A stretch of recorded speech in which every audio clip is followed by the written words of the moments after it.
नमस्कार साथियों, स्वागत है आपका हमारे YouTube प्लेटफॉर्म पर। आज हम मध्य प्रदेश के करंट अफेयर्स में यदि हम चर्चा करें तो 11 से 16 दिसंबर तक का जो भी इम्पोर्टेंट करंट अफेयर है उसको हम कवर अप करने वाले हैं। इसके पहले लगभग लास्ट 1 मंथ का करंट अफेयर हम कंप्लीट कर चुके हैं। ये हमारा आज का क्वेश्चन ऑफ द डे होगा। यदि आप इसकी PDF लेना चाहते हैं आज के लेक्चर की, तो आप हमारे टेलीग्राम चैनल से जुड़ जाइए, जहां बहुत सारे बच्चे जुड़े हुए हैं। वहां आपको टेलीग्राम पे ये हमारी PDF मिल जाएगी। स्टार्ट करते हैं आज के लेक्चर को। पहला क्वेश्चन आपकी स्क्रीन पर है, हृदय दृश्यम लोक कला उत्सव। हृदय दृश्यम लोक कला उत्सव का आयोजन मध्य प्रदेश के किस जिले में संपन्न हुआ है, ये आपको बताना है।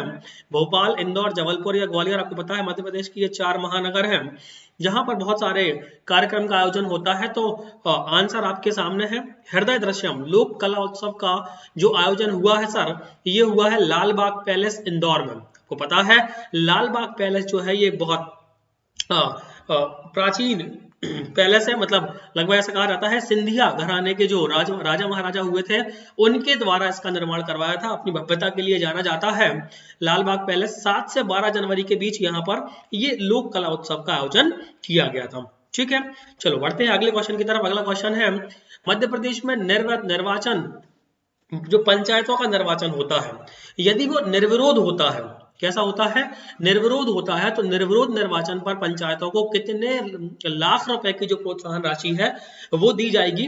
10 लाख, 15 लाख, 20 लाख या 25 लाख। तो इसकी घोषणा की गई है कि यदि पंचायतों में निर्वाचन होता है निर्विरोध, तो मध्य प्रदेश सरकार, देखो क्या होता है, निर्विरोध यदि चुनाव हो जाता है तो बहुत सारा जो खर्चा है वो बच जाता है। तो इसीलिए मध्य प्रदेश सरकार जो है ये 15 लाख रुपए की प्रोत्साहन राशि उस पंचायतों को देने वाली है। देखो ये लिखा हुआ है डिस्क्रिप्शन, प्रदेश की पंचायत में यदि निर्विरोध निर्वाचन होता है तो सरकार क्या करेगी, 15 लाख रुपए की राशि जो है अतिरिक्त राशि प्रोवाइड करवाएगी। ये घोषणा हमारे यशस्वी मुख्यमंत्री शिवराज सिंह चौहान जी के द्वारा लास्ट जो ट्यूसडे हुआ था उसमें कैबिनेट में प्रस्ताव रखी गई और उसको स्वीकृत भी कर दिया गया। अगले क्वेश्चन की तरफ बढ़ते हैं, जो कि हमारा क्वेश्चन ऑफ द डे भी है। राष्ट्रीय स्तर का एक कार्यक्रम हुआ है हमारे यहाँ जिसका नाम दिया गया है जन योद्धा राष्ट्रीय नाट्य समारोह। ठीक है, 4 ऑप्शन आपके सामने है। भोपाल, इंदौर, जबलपुर और बुरहानपुर, इनमें से किस शहर में जन योद्धा राष्ट्रीय नाट्य समारोह का आयोजन संपन्न हुआ है या ये समारोह संपन्न हुआ है? तो इसका सही आंसर है सर भोपाल में। कहां पर हुआ है? भोपाल में। ये आप देख पा रहे हैं 10 से 16 जनवरी तक राष्ट्रीय नाट्य समारोह जन योद्धा, जिसको नाम दिया गया था जन योद्धा राष्ट्रीय नाट्य समारोह का आयोजन किया गया भोपाल में। कहां पर किया गया सर? ये भोपाल में किया गया। प्रतिदिन ये जो 7 दिन है, 7 दिन प्रतिदिन शाम के 6:30 बजे शहीद भवन में इसका आयोजन किया गया। ठीक है, ये यदि आपसे पूछा जाता है तो आपको पता होना चाहिए। अगले क्वेश्चन की तरफ बढ़ते हैं। अगला क्वेश्चन हमारी स्कीम जो है, आपको पता है एक क्वेश्चन आपको मिलने वाला है।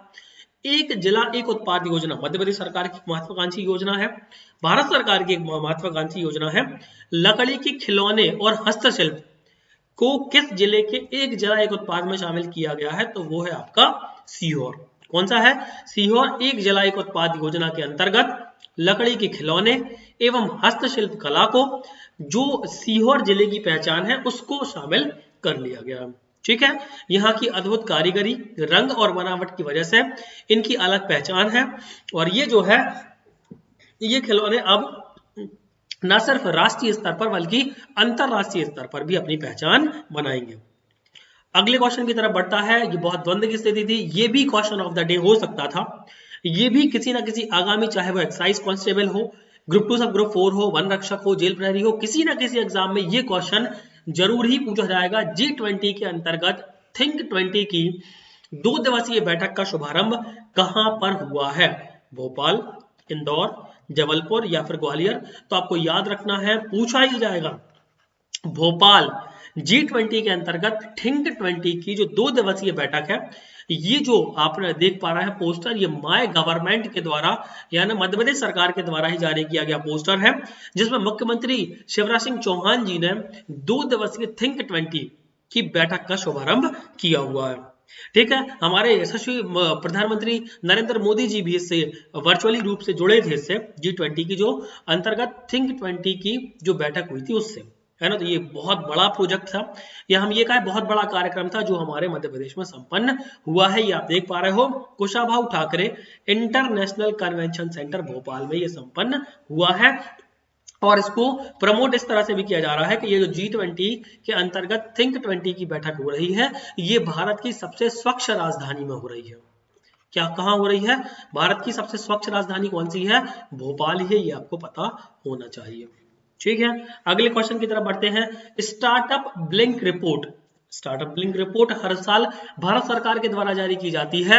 इंदौर ने इसमें कौन सा स्थान हासिल किया हुआ है?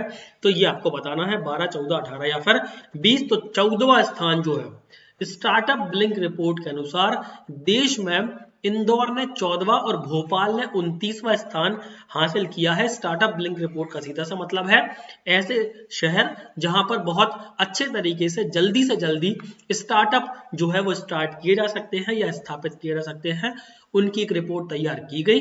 इंदौर ने उसमें 14वां स्थान हासिल किया, वहीं भोपाल ने 29वां स्थान हासिल किया। ठीक है, अगले क्वेश्चन की तरफ बढ़ते हैं। मुख्यमंत्री श्री चौहान जी ने कहां पर नमो ग्लोबल गार्डन में पौधारोपण किया? देखो पौधारोपण कहाँ किया गया है, देखो ये तो संकल्प लिया है हमारे मुख्यमंत्री जी ने कि लगभग हर दिन ही वो क्या करेंगे, किसी ना किसी पौधे का रोपण करेंगे।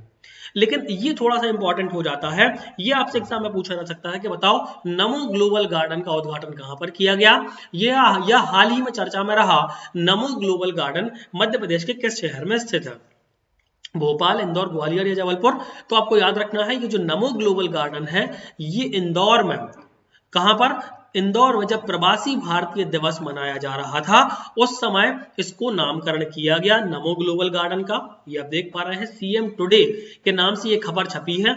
मुख्यमंत्री श्री शिवराज सिंह चौहान जी के द्वारा नमो ग्लोबल गार्डन इंदौर में ग्लोबल इन्वेस्टर समिट में पधारे जो भी निवेशक थे उनके साथ पौधारोपण किया गया है। और ये नमो ग्लोबल गार्डन जो है जो इंदौर में स्थित है, जब प्रवासी भारतीय दिवस मनाया जा रहा था 9-10 जनवरी को, उस समय भी बहुत ज्यादा चर्चा में रहा, इसीलिए ये आपको याद रखना है।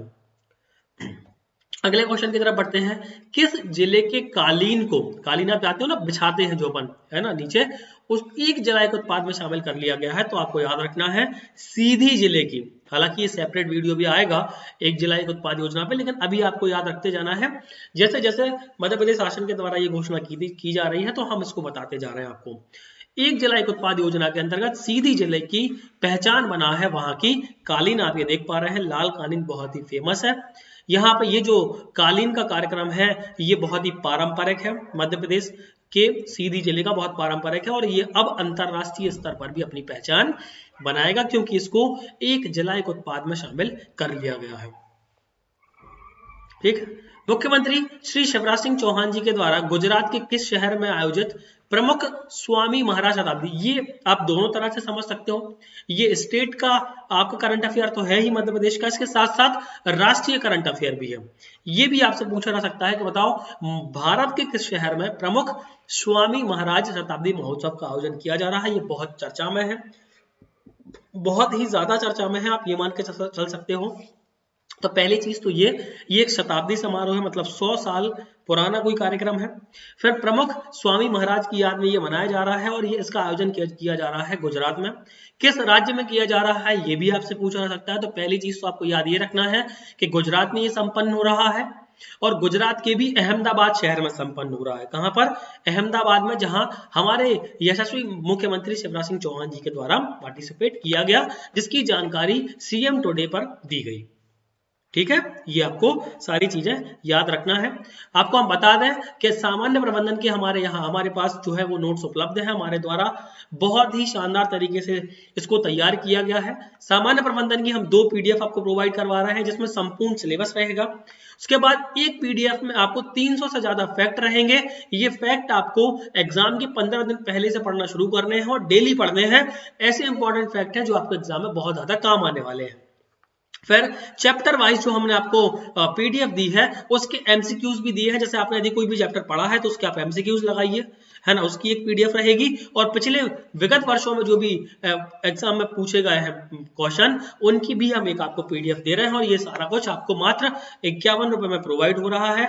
यदि आपको, है ना, बात करनी है या व्हाट्सअप कर सकते हो आप, है ना, इस दिए गए नंबर पर ज्यादा जानकारी के लिए। ठीक है, अगले क्वेश्चन की तरफ बढ़ते हैं। अगला क्वेश्चन है, हमारे मध्य प्रदेश के जो वित्त मंत्री हैं जगदीश देवड़ा जी, आपको पता है मध्य प्रदेश के जो वित्त मंत्री हैं ये कौन है, जगदीश देवड़ा जी है। इनके द्वारा एक भुगतान प्रणाली की शुभारंभ किया गया है, ये आपको बताना है कौन सी भुगतान प्रणाली है। कि ई गवर्नेंस के अंतर्गत भी आपसे पूछा जा सकता है, ई उमंग, कुबेर, ई विवेचना या ई आरंभ। तो आपको बताना है ई कुबेर। क्या आंसर होगा इसका, ई कुबेर नाम से एक भुगतान प्रणाली का शुभारंभ किया गया है मध्य प्रदेश के वित्त मंत्री जगदीश देवड़ा जी के द्वारा। ई विवेचना ऐप के बारे में हम लास्ट वीडियो में चर्चा कर चुके हैं। ई विवेचना ऐप क्या है, ई विवेचना एक मध्य प्रदेश के पुलिस विभाग के द्वारा लॉन्च किया गया एक ऐप है, जिसको राष्ट्रीय स्तर पर जो है वो किसी सम्मान से नवाजा गया है।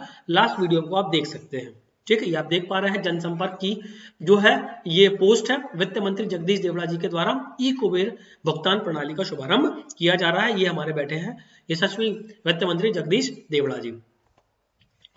अगले क्वेश्चन की तरफ बढ़ते हैं, ये भी हमारा क्वेश्चन ऑफ द डे हो सकता था, इंपॉर्टेंट है, मोस्ट इंपॉर्टेंट।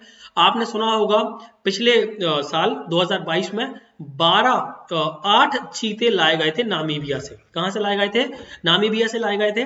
और कहां लाए गए थे सर, मध्य प्रदेश के कूनो नेशनल पार्क में। कहां पर लाए गए थे, कूनो नेशनल पार्क में। हाल ही में मध्य प्रदेश सरकार के द्वारा एक घोषणा की गई है कि अभी हम 12 और चीते लाने वाले हैं।